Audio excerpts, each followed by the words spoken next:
Good morning. Good morning.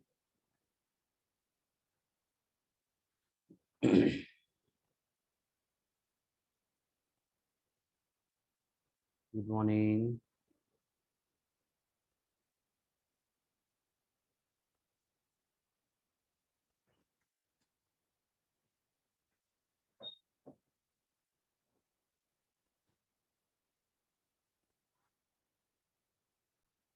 चलो, so good morning everyone. Once again we are here to complete discussion जो हमने start किया था day before yesterday about new topic. Very simple, very interesting, लेकिन इसके बहुत ज्यादा एप्लीकेशन हमें रिमेनिंग सिलेबस में देखने पड़ते हैं. That is SHM.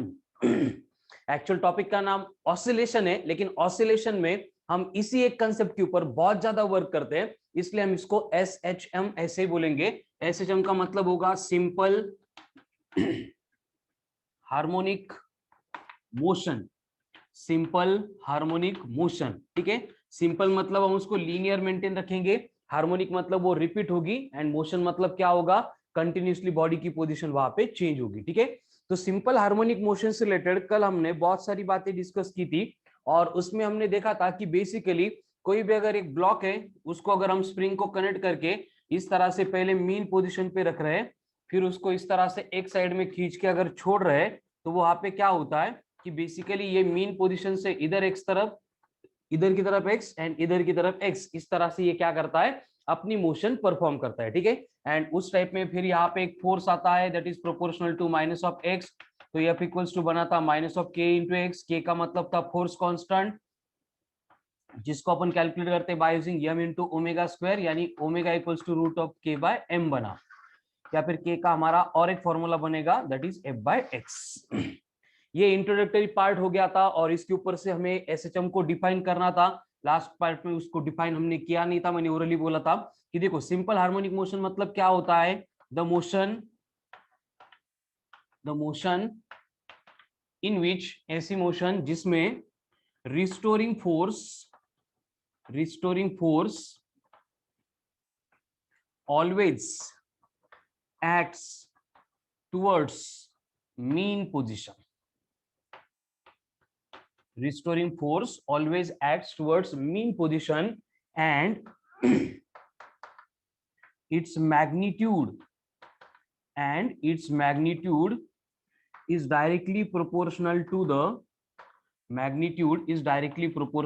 the displacement. यानी यही इक्वेशन कि अगर कोई मोशन है जिसमें क्या हो रहा है, बॉडी को अपने ओरिजिनल पोजीशन पे रिस्टोर करने वाला फोर्स है, वो अगर बॉडी को मीन पोजीशन की तरफ लेके जा रहा है, एंड उसका मैग्नीट्यूड अगर डिस्प्लेसमेंट से प्रोपोर्शनल है, तो ऐसे कोई भी अगर किसी भी एप्लीकेशन में मोशन परफॉर्म हो रही है, तो उसको अपन सिंपल हार्मोनिक मोशन यानी एसएचएम कंसीडर करते हैं, ठीक है. तो ये हो गया डेफिनेशन ऑफ एसएचएम. उसके बाद में एक्चुअल उसके जो फॉर्मूले वो तो कल ही देखे थे हमने. उससे रिलेटेड आगे के पॉइंट हमने कुछ डिस्कस किए थे, एक्सट्रीमली इंपॉर्टेंट पॉइंट, जिसके ऊपर हमने 2 वर्कशीट भी सॉल्व की है ना. क्वेश्चन सॉल्व की, इसलिए कंसेप्चुअल पार्ट जो है उसका अच्छे से क्लियर हो गया है. हमने देखा था कि यहाँ पे क्या होता है, बेसिकली एक डिफरेंशियल इक्वेशन आता है, d square x by d t square plus omega square into x is equals to 0.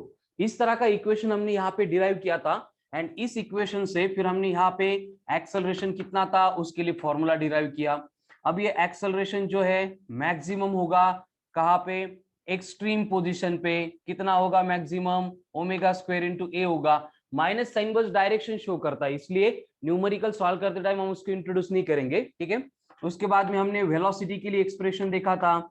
Velocity कितनी थी, v equals to omega into root of a square minus x square. फिर से ये acceleration minimum रह गया. ये मिनिमम कहाँ पे होता है, मीन पोजीशन पे, एंड कितना होता है मीन पोजीशन पे एक्सेलरेशन 0. उसी तरह से velocity is given by omega root of a square minus x square, and ये वेलोसिटी जो है वो मैक्सिमम होती है, कहाँ पे होती है मैक्सिमम, एट मीन पोजीशन. और वो v मैक्स कितनी होती है, a इंटू ओमेगा. वेलोसिटी जो है वो मिनिमम होती है कहाँ पे, एक्सट्रीम पोजीशन पे, एंड इसकी मिनिमम वैल्यू क्या होती है, 0 होती है, ठीक है. ये वैल्यूज अगर रिमेंबर करेंगे तो क्वेश्चन सॉल्व करने के लिए बहुत ज्यादा हेल्प करेगी. उसके बाद में डिस्प्लेसमेंट हमने देखा था, और डिस्प्लेसमेंट की केस में x equals to a sine omega t plus alpha. इतना पार्ट हम देख के हमारा लेक्चर का कंटेंट कंप्लीट हो गया था लास्ट वाले, एंड उसके बाद में हमने वर्कशीट के क्वेश्चन सॉल्व किए थे। ठीक है, तो अब ये डिस्प्लेसमेंट की केस में कंडीशन क्या होती, देखो कि अगर यहाँ पे डिस्प्लेसमेंट के लिए बोला है कि if motion is starting from mean position, अगर मोशन मीन पोजीशन से स्टार्ट हो रही है तो उसका इनिशियल फेज यानी अल्फा क्या होता है, 0 होता है। अब यहां से जो है नेक्स्ट पॉइंट में स्टार्ट कर रहा हूं, नया पॉइंट है तो रिवीजन हो गई पार्ट लास्ट पार्ट की, थोड़ा सा ध्यान दे दो। यहाँ पे जो डिस्प्लेसमेंट का इक्वेशन है उसको हम यहाँ पे x equals to sine omega t plus alpha, ये स्टैंडर्ड केस में कंसिडर कर रहे हैं, लेकिन कंडीशन क्या है देखो, हमने इस तरह से एक कंडीशन देखी थी कि अगर पार्टिकल मीन से एक्सट्रीम तक जा रहा है तो इन दोनों पॉइंट में जो फेज डिफरेंस है, हम सर्कल को अगर 4 पार्ट में डिवाइड करेंगे तो उतना ही है। मतलब यहां पे मैं लिख के देता हूं कि फेज डिफरेंस यानी एंगल होता है, फेज डिफरेंस यानी angle between mean position, centre की position and extreme position, end की पोजीशन इज इक्वल्स टू कितना होता है, π/2 होता है। यानी कि देखो हम यहाँ पे एक कंडीशन कंसीडर करेंगे कि पहली केस में मोशन स्टार्ट होगी फ्रॉम मीन पोजीशन। अब ये मीन पोजीशन मतलब इनिशियल इक्विलिब्रियम पोजीशन, मतलब फेज कितना होगा, 0 होगा। अल्फा इक्वल्स टू 0 अगर मैं यहाँ पे पुट करूंगा तो मुझे डिस्प्लेसमेंट के लिए इक्वेशन मिलेगा x equals to a sine of omega t. लेकिन अगर मैं मोशन को स्टार्ट कर रहा हूं फ्रॉम एक्सट्रीम पोजीशन, तो एक्सट्रीम पोजीशन पे आ गई मीन से लेके एक्सट्रीम तक, मतलब यहाँ पे दोनों में फेज डिफरेंस कुछ अलग होगा। कितना होगा, यहाँ पे लिख के दिया है π/2, इसलिए हमें यहाँ पे अल्फा को π/2 बोलना पड़ेगा। एंड अल्फा अगर π/2 बना तो ये इक्वेशन बनेगा x equals to a cos of omega t. अब ये cos ऑफ ओमेगा टी क्यों हो गया, यहाँ पे देखते हैं कि अगर मोशन एक्सट्रीम से स्टार्ट होती तो ये x equals to a sine omega t plus π/2 लिखना पड़ता, लेकिन अकॉर्डिंग टू अलाइड एंगल जो आप 9th स्टैंडर्ड से पढ़ रहे हैं वहां पे हमें मालूम है कि साइन ऑफ π/2 प्लस थीटा, इसको अपन cos थीटा बोलते हैं, इसलिए मैंने sine of omega t plus π/2 को a cos of omega t इस पार्ट से रिप्लेस कर दिया है। ठीक है, बोर्ड पे जो दो इक्वेशन लिखे हैं दैट आर एक्सट्रीमली इंपॉर्टेंट। अगर आपको क्लियर मालूम है कि मोशन स्टार्ट हो रही फ्रॉम मीन पोजीशन तो go for x equals to a sine omega t. लेकिन अगर वहां पे कंडीशन ऐसी है कि मोशन एक्सट्रीम पोजीशन से स्टार्ट हो रही है, इसका मतलब आपको x equals to a into cos of omega t इस इक्वेशन का यूज करना पड़ेगा। ठीक है, क्लियर है, सिर्फ यही पॉइंट पढ़ा है मैंने अभी तक, बाकी सारा तो रिवीजन का पार्ट था। Is that clear, come on fast,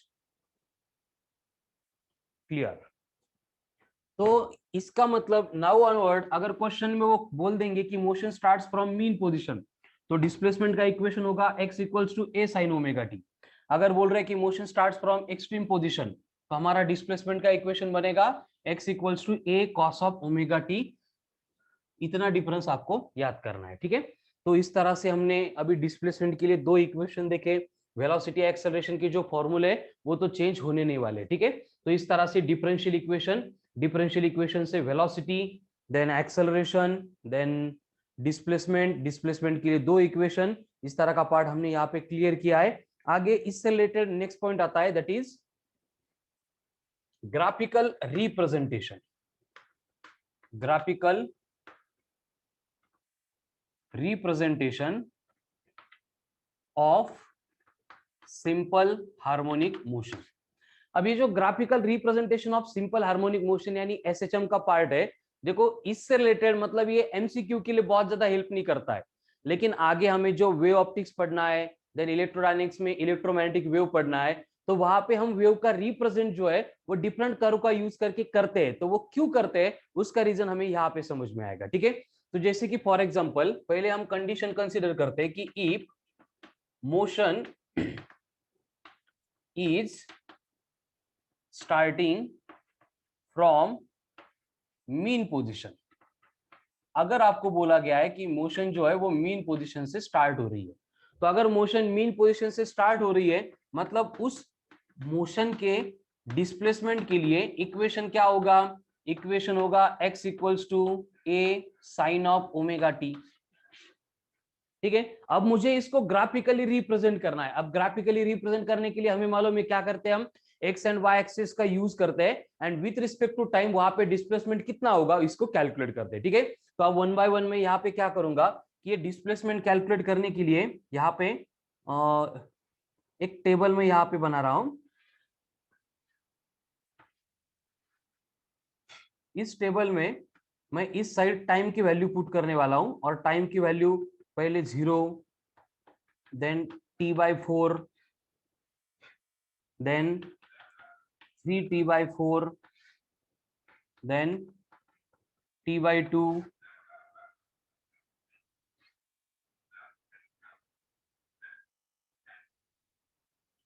ठीक है, यहाँ पे t/2, then 3t/4 and last में t। ऐसे डिफरेंट टाइम कंडीशंस पे मुझे क्या करना है, यहाँ पे पहले डिस्प्लेसमेंट कैलकुलेट करना है, बाद में सेम पार्ट में वेलोसिटी एंड सेम पार्ट में एक्सेलरेशन के लिए रिपीट करने वाला हूँ। ठीक है, तो अब कंडीशन क्या है देखो, एकदम सिंपल स्टेप। यहाँ पे मैं डिस्प्लेसमेंट के लिए पूरी एक एक स्टेप बोर्ड पे लिखने वाला हूँ। सिंपल मैथमेटिक्स से कंफ्यूज नहीं होना है, जो भी वैल्यूज आएंगी फिर मैं बाद में टेबल में पुट करने वाला हूँ। अब देखो कंडीशन क्या है कि डिस्प्लेसमेंट का इक्वेशन है a sine of omega into t, but omega की वैल्यू क्या होती है 2π/t, यानी ऊपर का इक्वेशन बनेगा x equals to a sine of bracket में 2π/T इंटू स्मॉल टी। ये डिस्प्लेसमेंट का इक्वेशन मिल गया। अभी हम क्या करेंगे, one by one small t की वैल्यू यहाँ पे जो टेबल में मैंने इंट्रोड्यूस की थी एक एक करके पुट करते जाएंगे। फर्स्ट पार्ट में जब मैं t इक्वल्स टू 0 पुट करूंगा तब क्या होगा, देखो ये t 0 है, 0 इंटू एनीथिंग 0 बनेगा, मतलब ये आ रहा है साइन 0, साइन 0 भी 0 है, तो 0 इंटू ए बनेगा 0, यानी जब टाइम 0 था तो डिस्प्लेसमेंट 0 बन गया। ये स्टेप समझ में आ गई कि देखो जो इक्वेशन था x equals to a sine 2π/T into small t, उसमें बस मैंने स्मॉल टी को 0 पुट किया and by putting small t equals to 0 मुझे x इक्वल्स टू 0 मिल गया। तो कैसे मिल गया ये क्लियर है क्या?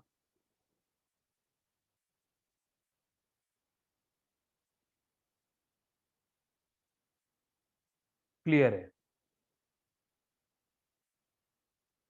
ठीक है।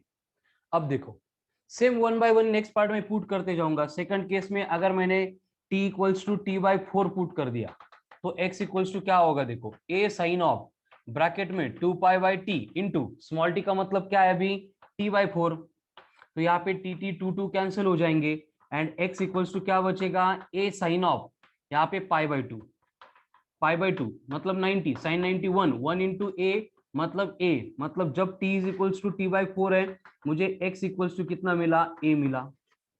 क्लियर है सबको? चलो ये भी क्लियर है।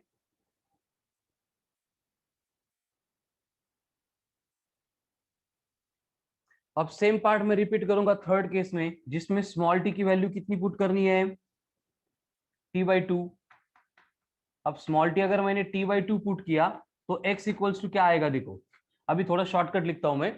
इक्वेशन क्या होगा 2π/T into small T, small T कितना दिया है अभी t/2, मतलब यहाँ पे ब्रैकेट में क्या आएगा, देखो ब्रैकेट में आएगा 2π/T into t/2, 2π/T into t/2, तो ये t कैंसिल होके क्या बचा पाई, पाई मतलब 180, तो साइन 180 कितना है sine 0 0, sine 90 plus 1, sine 180 again 0, 0 into anything मतलब x इक्वल्स टू कितना मिला 0 मिला।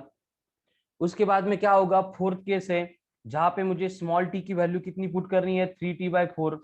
अब जब स्मॉल टी को अपन 3t/4 पुट करेंगे मतलब यहाँ पे इस इक्वेशन में ये 2π/T इंटू आएगा 3t/4, तो यहाँ पे फिर से t कैंसिल होके यहाँ पे क्या बचा ये 3π/2, 3π/2 मतलब क्या है देखो 270 degree and sine of 270 degree ये कितना होता है, इसलिए मैं एक टेबल यहाँ पे लिख के देता हूँ। ठीक है, देखो साइन की वैल्यू है sine 0 0, sine π/2 1, sine pi 0, sine 3π/2 -1, और ऐसे चलता रहता है 0 1 0 -1 0 1 0 -1। उसके अकॉर्डिंग साइन 270 अगर -1 है तो -1 इंटू एक्स कितना आएगा माइनस ऑफ ए आएगा। एंड उसी तरह से अगर लास्ट पार्ट में पुट करूंगा small t is equal to कितना है कैपिटल टी यहाँ पे इस इक्वेशन में, तो ये क्या बनेगा 2 pi upon capital T into capital T, T cancel होके साइन 2 पाई आएगा, लेकिन साइन 2 पाई 0 है, तो मुझे डिफरेंट टाइम की केस में एक्स की वैल्यू मिली है, मैं इनको यहाँ पे इस टेबल में लिखने वाला हूँ। देखो स्मॉल टी जब 0 था, एक्स 0 था, टी बाई 4 है तो प्लस ए, फिर 0, फिर माइनस ए, फिर 0, आगे क्या होगा प्लस ए, फिर 0, फिर माइनस ए, फिर 0 प्लस ए, ऐसे चलता रहेगा। तो डिस्प्लेसमेंट के लिए जो मैंने टेबल बनाया, इज दैट क्लियर? देख लो, स्क्रीनशॉट ले लो इसका, क्लियर है क्या? ग्राफ आता कैसे है इसके लिए हम ये कंडीशंस यहाँ पे 1 बाय 1 देख रहे हैं, और ये टेबल के ऊपर से फिर बाद में मैं उसको एक्सप्लेन करने वाला हूं। पहले डिस्प्लेसमेंट का हो गया, अभी same part I will repeat for velocity.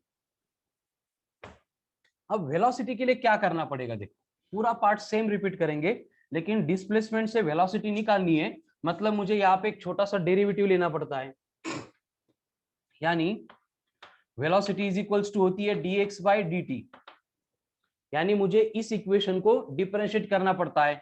Worksheet solve करते टाइम हम इसका डेरिवेटिव ले चुके हैं, तो ये बनेगा a omega cos of omega t, तो वेलोसिटी कितनी बनती है a omega cos of omega t, ठीक है, ये आ गई वेलोसिटी की वैल्यू। अब पूरा पार्ट रिपीट करेंगे, टी की वैल्यू सब केस में हम पुट करेंगे। पहले मैं इसको और सिंप्लीफाई करके लिख देता हूं, ये बनेगा a omega into cos of omega का मतलब 2 pi upon capital T into small T. अब फर्स्ट केस में स्मॉल टी को 0 पुट करेंगे। अब यहाँ पे अगर स्मॉल टी 0 हो गया, 0 इंटू एनीथिंग 0, कॉस 0 इज 1, इसका मतलब मुझे यहाँ पे वेलोसिटी की वैल्यू मिलेगी plus of a omega. Second case में अगर मैं टाइम को पुट करूंगा t बाई 4, तो कंडीशन क्या होगी, देखो यहाँ पे ब्रैकेट में जो है, ये 2 pi by T into small T कितना है t बाई 4 आएगा। अब ये t बाई 4 आ गया, मतलब टी टी टू कैंसल, मतलब यहाँ पे बचेगा pi by 2, cos of pi by 2 मतलब कॉस ऑफ 90, ये 0 है, 0 इंटू एनीथिंग यानी v इक्वल्स टू 0 बन गया। थर्ड केस में मैं क्या करूंगा, टाइम को t बाई 2 लूंगा, टाइम t बाई 2 पुट करने के बाद क्या होगा, देखो फिर से यहाँ पे ये 2 pi by T into T by 2 है, टी टी टू कैंसिल होके पाई बचा, कॉस पाई मतलब कॉस ऑफ 180, वो है -1, -1 इंटू ए ओमेगा, मतलब वेलोसिटी बन गई minus of a omega.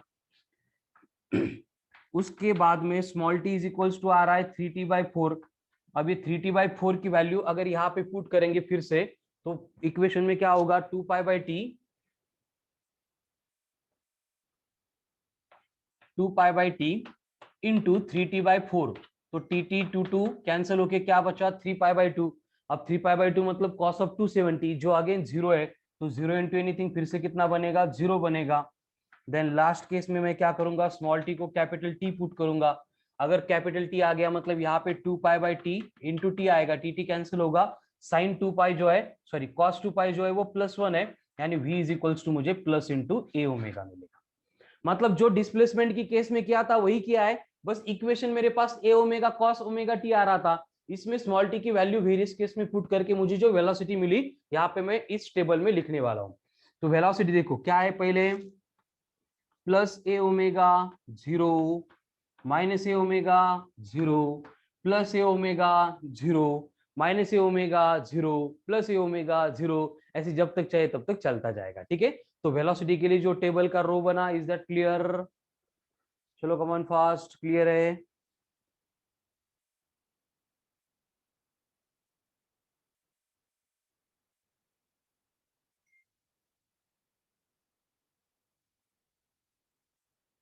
Clear बर। अब जैसे डिस्प्लेसमेंट के लिए किया, जैसे वेलोसिटी के लिए किया, वही पार्ट अपन एक्सेलरेशन के लिए करेंगे। अब एक्सेलरेशन के लिए सेम पार्ट हमें यहाँ पे प्रूव करना है, ठीक है। तो एक्सेलरेशन के लिए प्रूव करते टाइम क्या होगा, देखो कि एक्सेलरेशन का जो है वो बेसिक फॉर्मूला क्या है, एक्सेलरेशन है dv अपॉन dt, मतलब वेलोसिटी को डिफरेंशिएट करना पड़ेगा। अब वेलोसिटी का फॉर्मूला क्या था, अभी अभी हमने यूज किया था, वो था a into omega cos of omega t. अब एक्सेलरेशन में क्या होगा, मुझे कॉस थीटा का डेरिवेटिव लेना पड़ेगा, तो कॉस थीटा का डेरिवेटिव है sine theta and omega T का ओमेगा, मतलब ये बनेगा minus of a omega square sine of omega into T. कैसे? कॉस थीटा का डेरिवेटिव माइनस साइन थीटा, इसलिए माइनस साइन, एंड ये ओमेगा टी का ओमेगा, इसलिए ए इंटू ओमेगा मतलब ए ओमेगा स्क्वायर। तो एक्सेलरेशन के लिए इक्वेशन बना minus of a omega square sine of omega t. अब इसमें सारी बातें फिर से रिपीटेटिव वही बातें करनी है। क्या है? पहले टी इक्वल्स टू 0 पुट करना है, फिर एक्सेलरेशन कितना आएगा। अगर यहाँ पे साइन का ओमेगा टी है और डिस्प्लेसमेंट में भी साइन ओमेगा टी था, तो उसी के सिमिलर वैल्यू आएगी, लेकिन यहाँ पे माइनस से मल्टीप्लाई कर रहे हैं, तो बस साइन क्या होगा, चेंज होगा। कैसे? वन बाय वन में एक्सप्लेन करता हूं कि अगर स्मॉल टी इक्वल्स टू 0 है तो एक्सेलरेशन कितना मिलेगा। देखो ये साइन ओमेगा टी है, ये साइन 0 हो जाएगा, साइन 0 इंटू एनीथिंग मतलब एक्सेलरेशन 0 बना। अगर सेकंड केस में स्मॉल टी को हमने कैपिटल टी बाई 4 बोला है, तो उस केस में एक्सेलरेशन कितना आएगा। देखो ओमेगा मतलब 2 पाई बाई टी, अभी नहीं लिखा तो भी समझ में आता है, 2 pi by T into small T मतलब टी बाई 4। लिख के देता हूं 2 पाई बाई टी इंटू ये टी बाई 4, तो टी टी टू कैंसिल होके क्या आ रहा है, पाई बाई 2, पाई बाई 2 मतलब 90, साइन 91, 1 इंटू माइनस ए ओमेगा स्क्वायर मतलब एक्सेलरेशन मिला minus of a omega square. अभी सीक्वेंस मालूम हो गई, तो उसके सीक्वेंस के आगे मैं लिख सकता हूं कि फिर 0, फिर प्लस ए ओमेगा स्क्वायर, फिर 0 प्लस माइनस ए ओमेगा स्क्वायर, यानी मुझे डायरेक्ट टेबल का नेक्स्ट रो मिलेगा। यहाँ पे 0 माइनस ए ओमेगा स्क्वायर, 0 प्लस ए ओमेगा स्क्वायर, 0, और ये चलता रहेगा। ठीक है, तो जो टेबल मैंने यहाँ पे कंप्लीट किया है, is that clear for the motion starting from mean position. और इसको अब हम ग्राफिकली रिप्रेजेंट करने जा रहे हैं, तो उससे पहले ये क्लियर है क्या?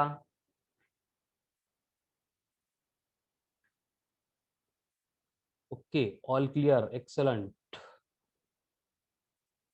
अरे वाह, आर्या लेक्चर लाल आज, गुड।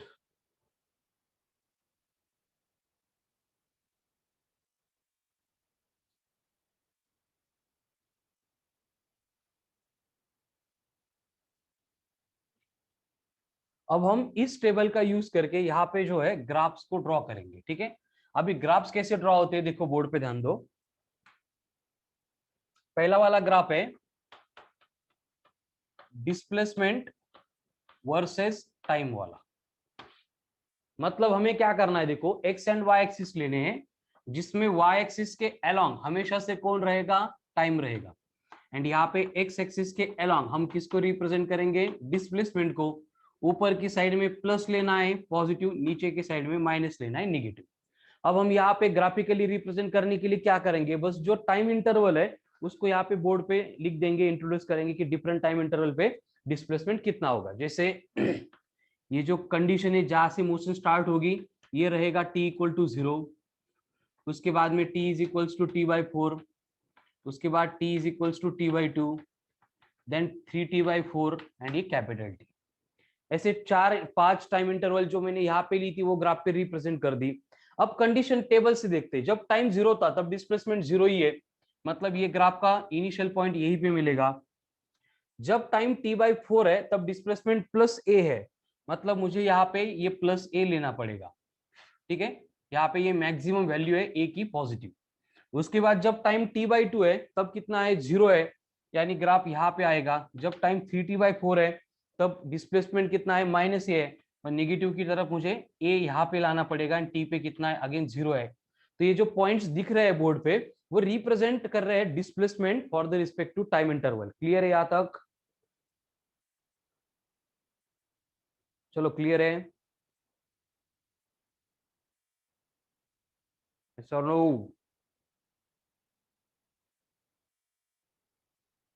Okay clear.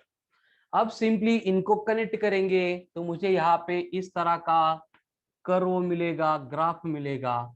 एंड इस ग्राफ को हमने बनाया था बाय यूजिंग इक्वेशन। कौन सा इक्वेशन था, x equal to a sine omega T.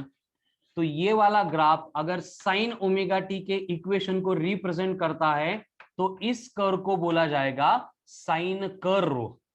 जब हम नेक्स्ट टॉपिक में वेव्स पढ़ेंगे तो वहां पे ट्रांसवर्स वेव को मैं इसी तरह से रिप्रेजेंट करूंगा, क्योंकि उसके डिस्प्लेसमेंट का इक्वेशन यही होगा। जब हम इलेक्ट्रोडायनेमिक्स में इलेक्ट्रोमैग्नेटिक वेव पढ़ेंगे एसी सर्किट वाले, तो उसमें भी साइन का फंक्शन आएगा, इसलिए मैं इसी तरह से उनको रिप्रेजेंट करूंगा।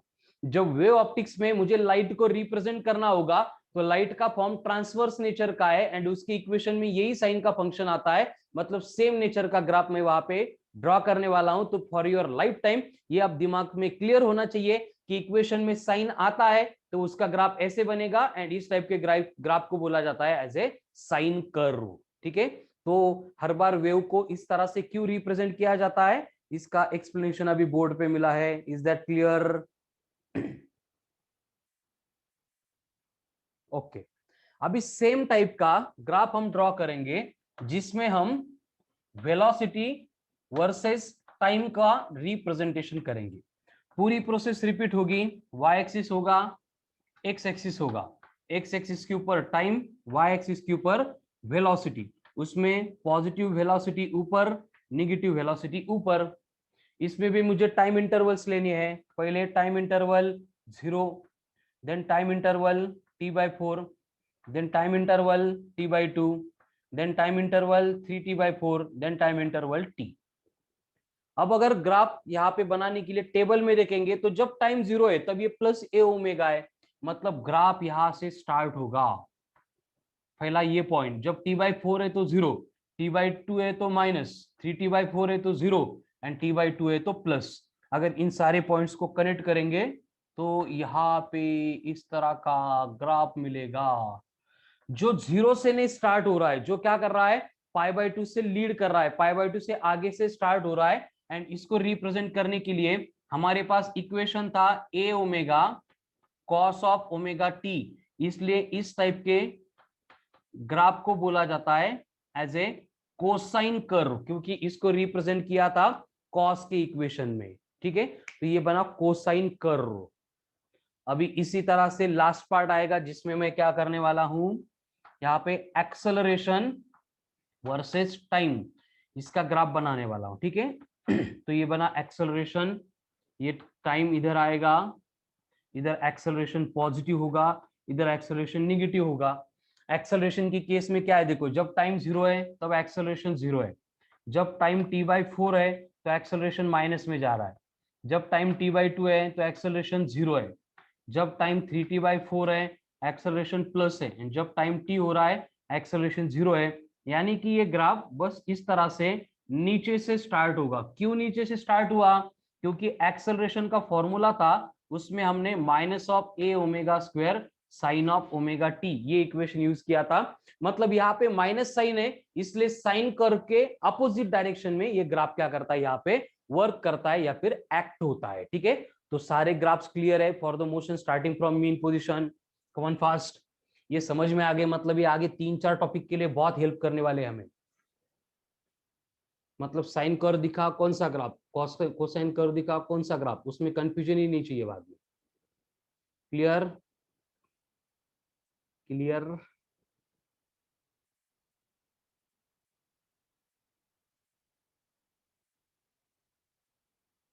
चलो कमेंट करो। ओके,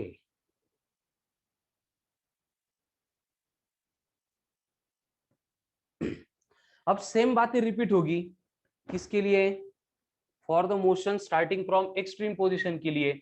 उससे पहले मैं इस ग्राफ से कुछ कंक्लूजन लिखना चाहता हूं, वो एक बार लिख के देता हूं, फिर आपको क्लियर हो जाएगा। स्क्रीनशॉट ले लो इसका, टेबल रफ हो रहा है। ठीक है,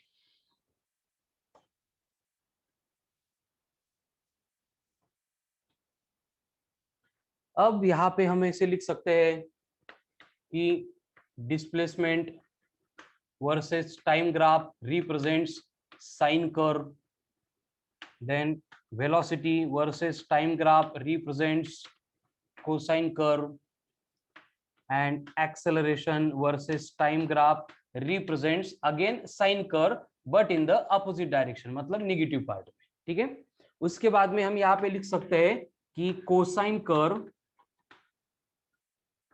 Leeds by phase angle of π/2 to the sine curve. ठीक है, या फिर इसको अपन ऐसे भी लिख सकते हैं कि velocity versus time leads by phase angle of π/2 to the displacement versus time graph. उसके बाद में हम क्या लिख सकते हैं कि एक्सेलरेशन वर्सेस टाइम ये क्या कर रहा है, लीड कर रहा है वेलोसिटी को by the phase angle of π/2, ठीक है। एंड लास्ट में एक्सेलरेशन जो है वो लीड कर रहा है by phase angle of pi, किसको, to the equation of displacement को, ठीक है।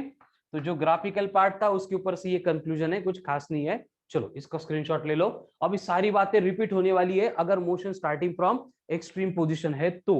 अगर मोशन एक्सट्रीम से स्टार्ट हो गई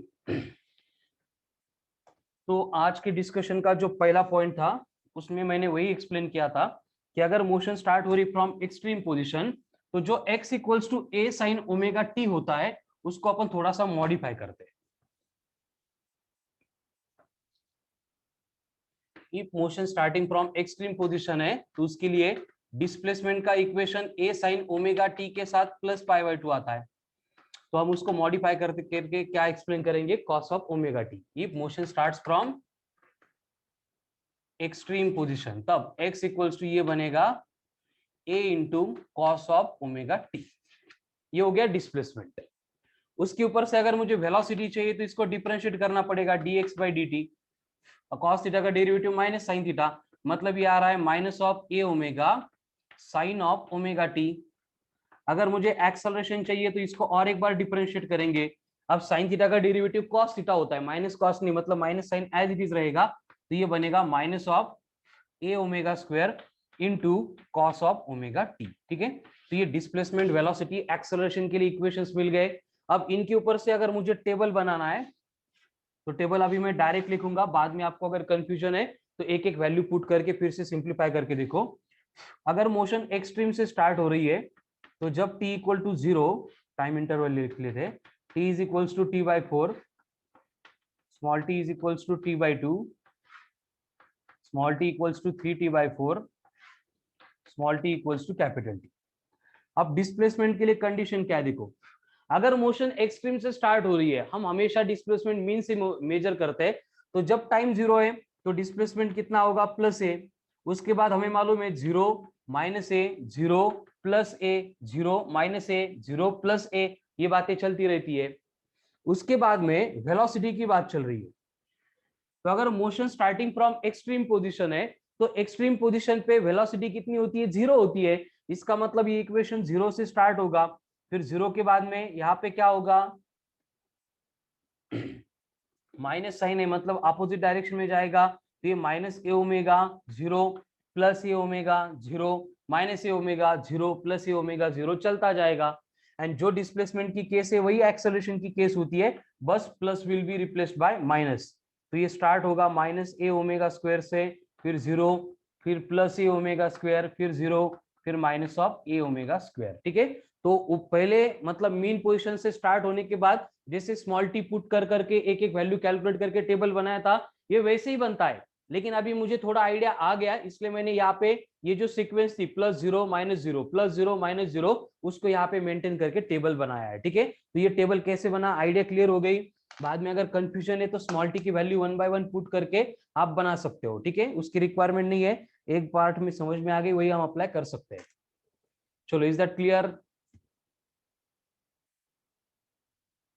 ओके, क्लियर। अब यहाँ पे हम क्या करेंगे, फिर से ग्राफ ड्रॉ करेंगे जो पहले किए थे वही। तो पहला वाला ग्राफ होगा डिस्प्लेसमेंट वर्सेस टाइम। अब डिस्प्लेसमेंट वर्सेस टाइम के ग्राफ में मुझे एक्स एंड वाई ऐसे दोनों एक्सिस लेने पड़ेंगे।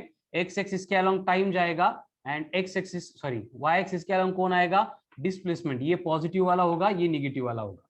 अब कंडीशन क्या है, देखो जब टाइम 0 है तो डिस्प्लेसमेंट कितना है, +a। मतलब मुझे जो ग्राफ है इस तरह से मिलेगा, ये 0 है, ये t/4 है, ये t/2 है, ये 3t/4 है एंड ये t है, ठीक है।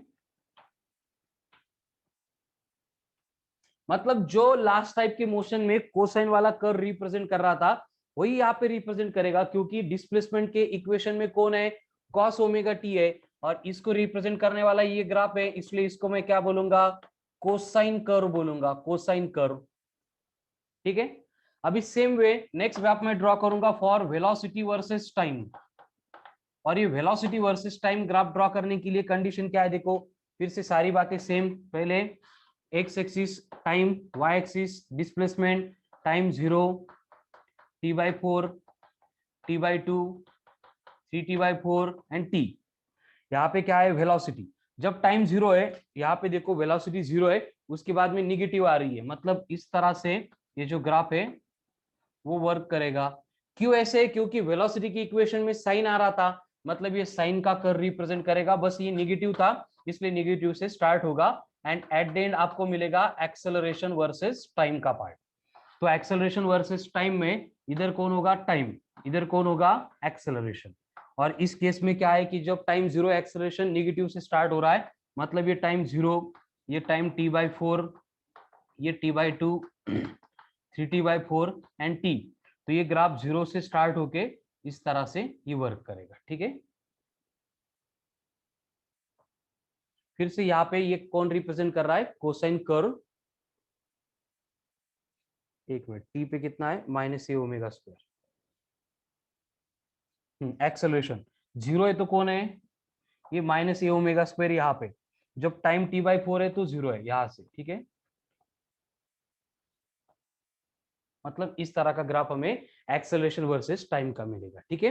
तो जैसे मीन पोजीशन से स्टार्ट होने वाले मोशन के लिए ग्राफ थे, वैसे ग्राफ यहाँ पे एक्सट्रीम पोजीशन से स्टार्ट होने वाले मोशन के लिए है। तो this is all about graphical representation. मैंने पहले बोला कि एमसीक्यू के लिए कुछ खास इंफॉर्मेशन यहाँ से मिलने वाली नहीं है, लेकिन 3 to 4 टॉपिक्स में इसके एप्लीकेशन थे, इसलिए इसको बहुत ज्यादा डिटेल में हमने 1 by 1 कंसेप्चुअली डिस्कस किया है। अभी आगे बढ़ते हैं, इसके बाद में कुछ बेसिक बातें आएगी जो आज वर्कशीट सॉल्व करने के लिए हेल्पफुल होगी। That will be frequency, periodic time, then kinetic energy, potential energy and total energy, जिसके ऊपर आज के डीपीपी आने वाले हैं, ठीक है।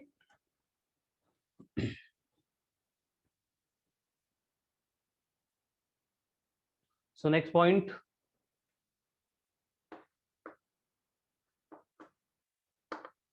periodic time of SHM, simple harmonic motion जो परफॉर्म हो रही है उसके पीरियोडिक टाइम के लिए हमें यहाँ पे फॉर्मूला चाहिए। तो उसके लिए क्या होगा, देखो कि हमने k = m/ω², ये फॉर्मूला देखा था, इसको मॉडिफाई करके ओमेगा मिलेगा हमें √k/m, बट ओमेगा होता है 2π/t इक्वल्स टू आ गया √k/m। तो t अगर मुझे चाहिए तो t को मैं इस साइड लेके जाऊंगा, ये √k/m डिनोमिनेटर में आएगा, मतलब ये t इक्वल्स टू 2π√m/k, ये बन गया expression for periodic time of the SHM। And इस पीरियोडिक टाइम के बाद अगर मुझे फ्रीक्वेंसी चाहिए, फ्रीक्वेंसी, तो फ्रीक्वेंसी मतलब क्या होता है, फ्रीक्वेंसी मतलब होता है रेसिप्रोकल ऑफ पीरियोडिक टाइम, यानी इसको उल्टा करेंगे तो 2π बनेगा 1/2π, √m/k बनेगा √k/m। ये बन गया एक्सप्रेशन फॉर फ्रीक्वेंसी, ठीक है। अब इसकी डेफिनेशन आती है इसलिए मैंने लिख के नहीं दिया। पीरियोडिक टाइम ऑफ सिस्टम मतलब क्या होगा, time required to complete one vibration. Frequency मतलब क्या होगा, number of vibrations completed per unit time, ठीक है। चलो दोनों फॉर्मूले समझ में आ गए कैसे आ रहे हैं। अब इसके ऊपर भी क्वेश्चंस आने वाले आज, है क्लियर?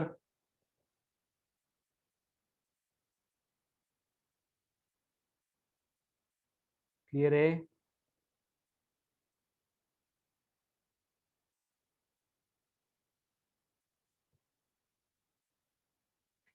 क्लियर है? क्लियर है, ओके। तो ये पीरियोडिक टाइम हो गया, देन फ्रीक्वेंसी हो गई of the body performing linear simple harmonic motion. आज इसके ऊपर बहुत क्वेश्चंस आने वाले, थोड़ी इंपॉर्टेंट है। अब इसके बाद में नेक्स्ट पॉइंट आता है kinetic energy, potential energy and total energy of the body performing simple harmonic motion, ठीक है। तो पहले जाते हैं for kinetic energy. Kinetic energy, kinetic energy का फॉर्मूला क्या होता है, half of m into v square. But v का फॉर्मूला हमने ऑलरेडी डिराइव किया है, क्या होता है v मतलब ओमेगा इंटू √a² - x²। इसको अगर यहाँ पे पुट करेंगे तो काइनेटिक एनर्जी बन गई 1/2 इंटू यम ओमेगा इंटू √a² - x², इस ब्रैकेट का स्क्वायर। अगर इसको स्क्वायर करेंगे तो क्या होगा, काइनेटिक एनर्जी ऑफ SHM बनेगी 1/2 m into ω² bracket of a² - x²।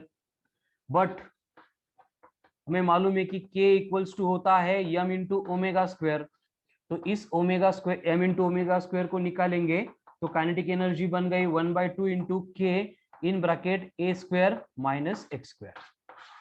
ठीक है, ये इक्वेशन क्लियर है सबको? कमन फास्ट, कैसे आ गई काइनेटिक एनर्जी? हो के कांस्टेंट है। काइनेटिक एनर्जी का एक्सप्रेशन समझ में आ गया? बहुत डिफिकल्ट था, डायरेक्ट वहां पे v की वैल्यू पुट करनी थी, उसको स्क्वायर करना था। ओके ठीक है, अब देखो यहाँ पे ये काइनेटिक एनर्जी हम दो पोजीशन पे कैलकुलेट करेंगे, एट मीन पोजीशन, और मीन पोजीशन पे x कितना होता है 0। तो उस केस में काइनेटिक एनर्जी कितनी बनेगी 1/2 इंटू के इंटू ए का स्क्वायर। कैसे? ए स्क्वायर माइनस एक्स स्क्वायर है, एक्स अगर 0 है तो चला गया, 0 स्क्वायर कुछ नहीं होगा, मतलब क्या बचेगा 1/2 इंटू के इंटू ए स्क्वायर। सेम बातें हम चेक करेंगे फॉर एक्सट्रीम पोजीशन। तो एक्सट्रीम पोजीशन के लिए x इक्वल्स टू कितना होता है a होता है, एक्सट्रीम पे चला गया ना मीन से, तो डिस्प्लेसमेंट कितना बनेगा एम्पलीट्यूड बनेगा। और ये अगर a पुट करेंगे तो उस केस में काइनेटिक एनर्जी कितनी आ गई 0 आ गई। देखो ध्यान से कि अगर 1/2 इंटू के bracket of a square minus x square है, x अगर a बना तो ए स्क्वायर माइनस ए स्क्वायर 0, 0 इंटू एनीथिंग 0, तो एक्सट्रीम पे काइनेटिक एनर्जी 0, मीन पे काइनेटिक एनर्जी कितनी होती है, इसको मैक्सिमम बोला जाता है, हाफ ऑफ के ए स्क्वायर, एंड मिनिमम कितनी है 0 है। ठीक है, तो इसका अगर मैं वेरिएशन यहाँ पे रिप्रेजेंट करने जाऊंगा कि इस तरह की कंडीशन है, ये मीन पोजीशन है, ये एक्सट्रीम पोजीशन है, ये एक्सट्रीम पोजीशन है, एंड ये मिनिमम एनर्जी की कंडीशन है, एंड ये मैक्सिमम एनर्जी की कंडीशन है। तो काइनेटिक एनर्जी के केस में क्या हो रहा है कि मीन पोजीशन पे एनर्जी मैक्सिमम है, दोनों साइड में कम होके 0 हो रही है, मतलब इस तरह का पैराबोला का ग्राफ रिप्रेजेंट करेगा काइनेटिक एनर्जी को। ठीक है, तो ये हो गया एक्सप्लेनेशन और representation of kinetic energy. This is all about kinetic energy. है clear kinetic energy? Come on fast.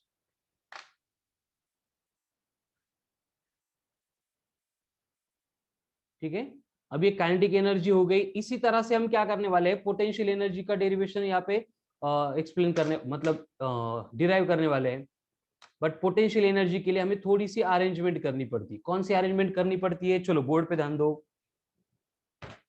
अब ये काइनेटिक एनर्जी हो गई, इसके बाद में आएगी पोटेंशियल एनर्जी।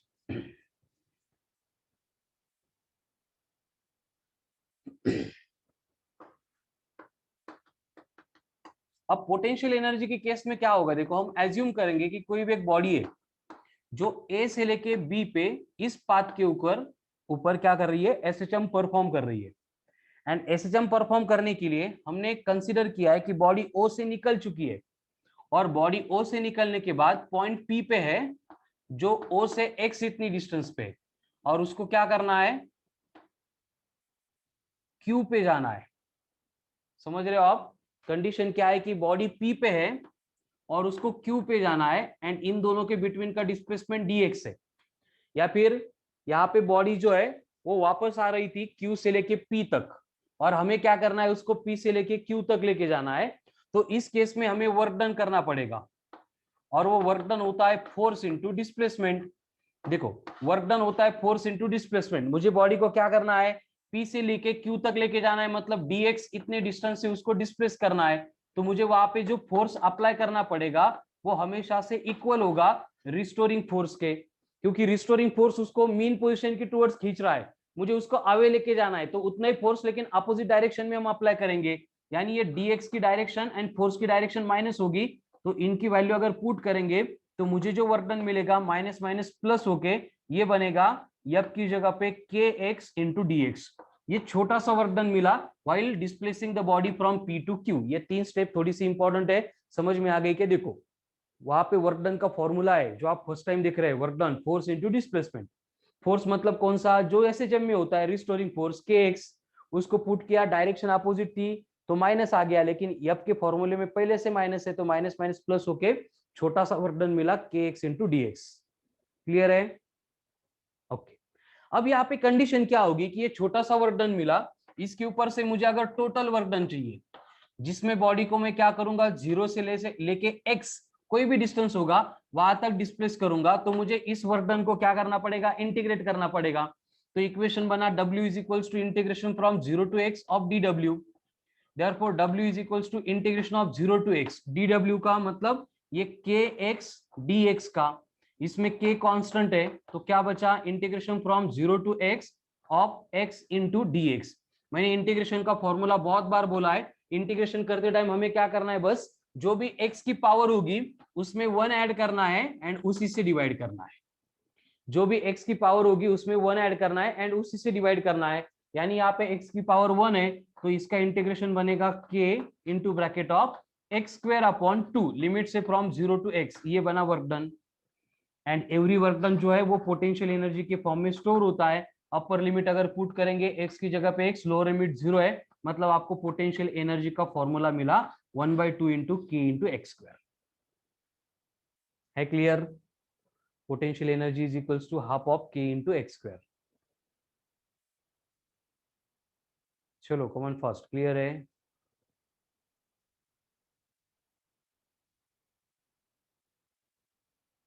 अब यहाँ पे पोटेंशियल एनर्जी आ गई, फिर मैं उसको फिर से दो कंडीशन पे चेक करूंगा। पहले for mean position, mean position पे कंडीशन क्या होती है, x होता है 0, तो x अगर 0 हो गया, 0 स्क्वायर 0, 0 इंटू एनीथिंग 0, यानी पोटेंशियल एनर्जी 0 हो गई, जिसको अपन मिनिमम कंसीडर करेंगे। वही बात है अगर एक्सट्रीम पे चाहिए तो एक्सट्रीम पोजीशन पे ये x इक्वल्स टू a होगा, यानी पोटेंशियल एनर्जी बनेगी 1/2 इंटू के इंटू ए का स्क्वायर, जहां पे ये पोटेंशियल एनर्जी की वैल्यू मैक्सिमम आ गई। ठीक है, मतलब पोटेंशियल एनर्जी मीन पोजीशन पे मिनिमम, एक्सट्रीम पे मैक्सिमम। अगेन इसको अगर ग्राफिकली रिप्रेजेंट करना है पहले की तरह, मैं यहाँ पे ये मिनिमम एनर्जी लूंगा, ये मैक्सिमम एनर्जी, ये मीन पोजीशन एंड ये एक्सट्रीम पोजीशन। तो यहाँ पे पोटेंशियल एनर्जी एक्सट्रीम पे ज्यादा है, मीन पे 0 है, मतलब मुझे इस तरह का पैराबोलिक ग्राफ मिलेगा। ठीक है, ये बन गया ग्राफ फॉर पोटेंशियल एनर्जी, जो वैरी होती है, मीन पोजीशन पे 0 है एंड एक्सट्रीम पे मैक्सिमम है। This is all about potential energy of the body performing SHM. Clear है?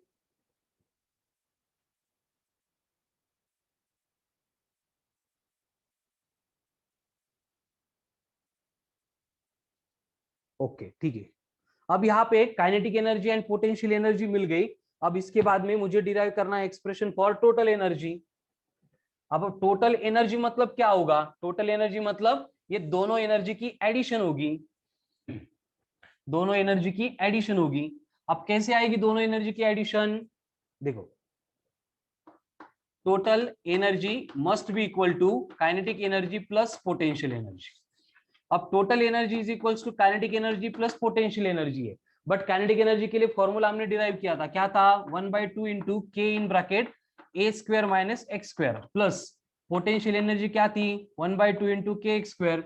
दोनों में से अगर मैंने 1/2 इंटू के कॉमन लिया तो ब्रैकेट में क्या बचा, a square minus x square plus x square, तो plus x square minus x square get cancel, यानी कि टोटल एनर्जी का फॉर्मूला हो गया 1/2 इंटू के इंटू ए स्क्वायर।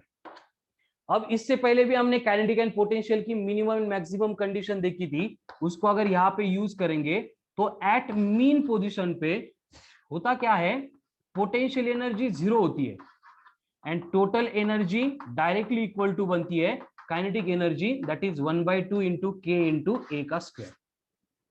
वही बात अगर एक्सट्रीम पे देखेंगे तो along extreme position, extreme position पे क्या होता है कि ये काइनेटिक एनर्जी जो है वो 0 बनती है एंड जो टोटल एनर्जी थी that becomes equal to potential energy.